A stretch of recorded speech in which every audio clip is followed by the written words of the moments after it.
Hello, brothers and sisters. Hope you're doing well today. This is a really opportune moment to connect with you. A few things to tell you about today. Firstly, I want to tell you that beginning tomorrow, we're going to start a novena to the Holy Spirit for 9 days leading up to the celebration of the Feast of Pentecost. And every day, starting tomorrow, we'll put a little video out and we'll do the novena together. Great way to prepare for the feast and to really ask the Holy Spirit to come and be with us and to come with the 7 gifts. So you can look for that starting tomorrow. Secondly, of course, really important news that came out yesterday, news that I'm really, really happy about.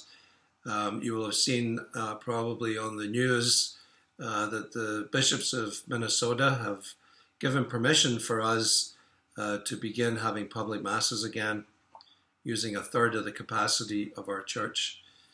Of course, this is unprecedented times and an unprecedented decision, but one that I applaud, and I applaud the courage of the bishops to say, here are protocols that we've developed in consultation with the Thomistic Institute and medical professionals. And so I want to just speak to that a little bit and let you know that we will begin having public masses starting May 30th. So May 30th is a Saturday, and we'll have a Saturday afternoon 5 o'clock vigil mass. Now, as I mentioned in a previous video, we have been working hard, and both myself and the staff at the parish, to prepare for this moment. Next week, you will receive a letter from me outlining the protocols that will follow with regard to Mass. One of which will be that you'll have to sign up for that in-church Mass. So we'll be sending out a sign-up protocol so that you can sign up for that Mass. So we'll do 5 o'clock Saturday. We're going to continue the Sunday drive-in Mass, at least for the next while. But one important difference is we'll begin to distribute communion at that Mass, and we'll have that'll be part of the letter that will outline all of these important protocols.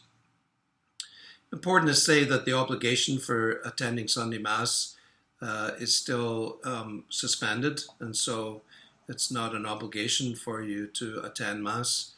And also, part of the recommendation is that those who are 65 and older are strongly encouraged to stay at home, or at least not to be in the church. That's also one of the reasons we kept the drive-in masses, so that people who are 65 and older would have the opportunity to come to Mass and to receive communion. So I encourage you and invite you to pay very close attention to the protocols, because they'll be very detailed, and we're going to strictly adhere to them. As much as we desire to be back celebrating the Eucharist together, we're going to be responsible for your health, and so that's why we need to be strict about these protocols. We will begin daily Mass starting June 2nd, and we'll begin, that's a Tuesday, so it'll be our 6:30 Mass in the evening, and then following that, Wednesday, Thursday, Friday, we'll have Mass at 9 a.m. And part of the time change is to give us enough time to clean the church so that everything's sanitized for people who come. The church will be marked out, and you'll see when you receive the letter that people, particularly for the weekend Mass, will be escorted to their pews, and will have to sit there. That will respect the social distancing. We're going to ask people to wear a mask. Also, communion will be distributed at the end of Mass. That way we can organize it a little better and keep that social distancing. this is an important moment for us. And again, will be a lot in the news. But I'm delighted that we can have this opportunity to begin to start coming together again. It's all the priests that I know, and certainly myself.